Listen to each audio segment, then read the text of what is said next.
Baghdad میں ایک غریب تھا شخص، ایک غریب آدمی تھا، مگر وہ بیوی بچوں والا آدمی تھا، بڑا عبادت گزار بھی تھا اور صبر بھی کمال کا تھا۔ ایک رات وہ نماز کے لیے جب بیدار ہوا تو اس نے دیکھا بچے رو رہے ہیں۔ وہ معلوم کیا فیملی سے کہ معاملہ کیا ہے، تو پتہ چلا کہ سب بھوکے ہیں، کھانا نہیں کھایا، فاقہ ہے۔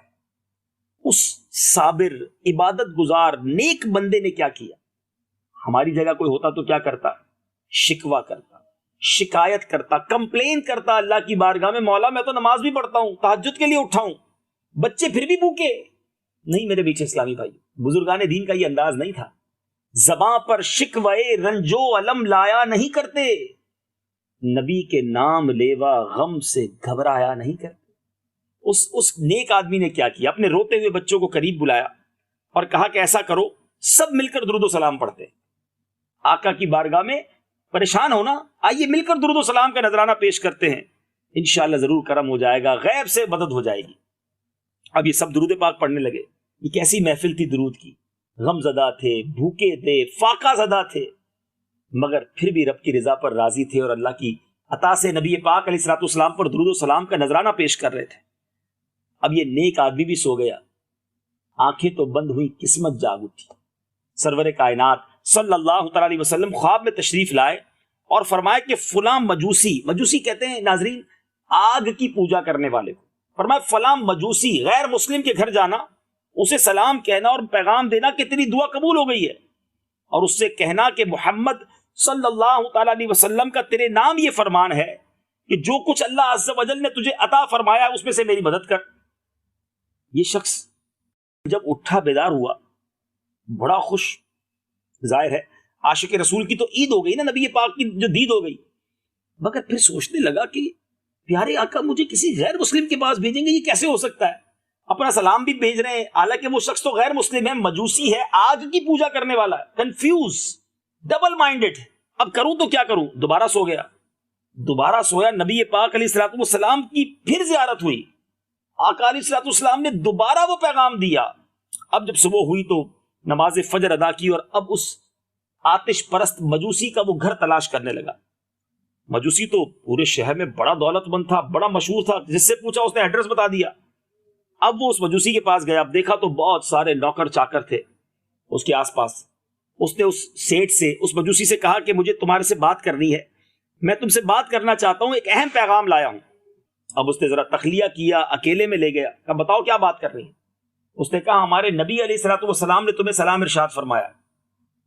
مجوسی کہتا ہے کہ میں تو تمہارے نبی کو نہیں جانتا اور نہ میں مسلمان ہوں، میں تو ان کے پیغام کا بھی منکر ہوں۔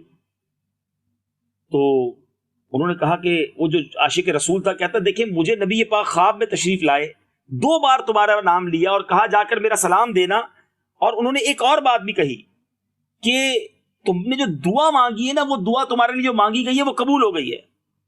اچھا، اور آقا نے یہ بھی فرمایا کہ میری مدد کرو، میں پریشان ہوں۔ اب مجوسی کہتے اچھا اندر آؤ، اندر لے کر گیا اپنے کمرے میں، اور جیسے ہی اس مجوسی کے ساتھ یہ اس مکان کی چھت پر پہنچا، اس مجوسی نے، اس غیر مسلم نے کہا اپنا ہاتھ آگے بڑھاؤ۔ وہ بزرگ، وہ نیک آدمی نے اپنا ہاتھ آگے بڑھایا، مجوسی نے اس کا ہاتھ پکڑا اور کلمہ پڑھ کر مسلمان ہو گیا۔ اشہد ان لا الہ الا اللہ واشہد ان محمدا عبدہ ورسولہ پڑھا اور مسلمان ہو گیا۔ اب بڑا اچھا مسلمان ہوا، اپنے ساتھیوں کو بلا کر کہتا ہے تمہیں معلوم ہونا چاہیے کہ میں اب پہلے گمراہ تھا، اب میں نے اللہ اور اس کے رسول پر میں ایمان لے آیا ہوں، تو تم میں سے جو ایمان لائے گا اس کے پاس جو کچھ میرا ہے وہ حلال ہے، اور جو رہ گیا وہ میرا مال دے دے۔ اب میری جو ایمان نہیں لائے گا وہ میرا مال واپس کرے، میرا اس سے تعلق ختم۔ اب نوکر تاجر بہت سارے اس سے کام کاج کرنے والے تھے، کہا آپ ایمان لائے ہم بھی ایمان لاتے ہیں، بہت بڑی تعداد مسلمان ہو گئی۔ اچھا یاد رہے مدنی چل کے ناظرین کے مجوسیوں میں ایک طریقہ ہوتا ہے کہ وہ بھائی بہنوں کی شادیاں بھی کرواتے ہیں، یہ ایک عجیب ان کی ریت ہے۔ تو اس مجوسی نے کچھ دنوں پہلے ہی اپنے بیٹی اور بیٹے کی شادی کروائی تھی، اس نے اپنے بیٹے کو بلایا، کہا بیٹا دیکھو میں نے کلمہ پڑھ لیا ہے، میں مسلمان ہو گیا ہوں، اگر تم مسلمان ہوتے ہو تو میرے بیٹے ہو، میرے ساتھ رہو، ورنہ تمہارا میرا تعلق ختم۔ وہ کہتا ہے ابا جان میں آپ کا بیٹا، آپ نے ایمان قبول کیا، میں بھی کلمہ پڑھ کے مسلمان ہوتا ہوں۔ بیٹا بھی مسلمان ہو گیا، اس نے بیٹی کو بلایا، بیٹی بھی مسلمان ہو گئی۔ اب بھائی بہن کی شادی ہو چکی تھی، چونکہ وہ مسلمان نہیں تھے، دونوں نے کہا کہ آج سے ہمارا تعلق بھی ختم، بالکل ہم نے چھوڑ دیا۔ اب یہ جو درود پڑھنے والا نیک شخص تھا یہ حیران کہ ہو کیا رہا ہے، اس کو تو کچھ سمجھ نہیں آ رہا کہ ایک کے بعد ایک کلمہ پڑھ کے لوگ مسلمان ہو رہے ہیں، ماجرا کیا ہے، واقعہ کیا ہے، راز کیا ہے۔ کہا بھائی پہلے یہ تو بتائیے کہ یہ ماجرا کیا ہے، کیا ہو رہا ہے یہ سب۔ تو اس شخص نے کیا کہا، وہ کہتا ہے کہ مسئلہ یہ ہے کہ کچھ دنوں پہلے میرے بیٹے اور بیٹی کی جب میں نے شادی کی تھی تو ہم نے بڑا کھانا پکایا، پورے شہر کو بلایا، طرح طرح کے ڈشز بنائے، لیکن ہمارے پڑوس میں ایک بیوہ عورت رہتی ہے۔ میں ساری رات کھانا وانا کھلا کے جب اکیلا کمرے میں جا کر لیٹا تو مجھے برابر اپنے گھر کے برابر میں ایک چھوٹے سے گھر سے سسکیوں کی رونے کی آواز آنے لگی۔